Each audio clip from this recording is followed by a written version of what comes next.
Data centers are making headlines all across the country, bringing big money and big questions. Well, now a Superior City councilor is proposing a big conversation to decide how or if these projects should fit in the city. Northern News Now's Kyrie Johnson spoke with Superior City leaders who are now looking at a temporary year-long pause on data centers. Kyrie, what are they planning?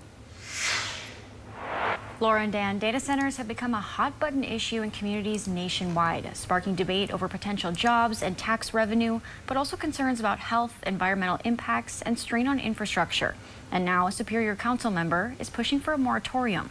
They can become really controversial, so I think the responsible thing to do is to review it prior to having an application on the table. The city is rewriting its planning and zoning code, and right now data centers aren't a permitted use, leaving no clear way to review an application if one comes in. Our zones don't allow data centers, and so we don't really have a mechanism to determine if it fits or not. Councilor Garner Moffat is proposing a moratorium, a temporary pause, not a permanent no, backed by Mayor Jim Payne after months of statewide data center controversy. The Midwest has been a target for a lot of these hyperscale data center projects, and what happens is they tend to be discussed in darkness with no public or press input whatsoever. Mayor Payne says even Google's proposed data center in Hermantown was once considering making its home in Superior.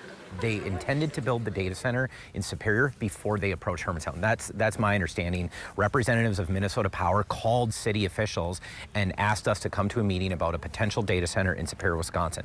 I said no, we were not interested in that. However, Minnesota Power tells me the suggestion that Superior had been selected for any data center project is news to them.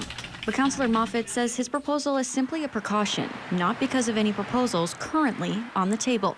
This is about the neighborhood that those folks live in, and it's going to change dramatically if that happens. They ought to decide whether or not their neighborhood is going to undergo that level of change that quickly. City leaders say the review would go beyond planning and zoning to the Finance Committee.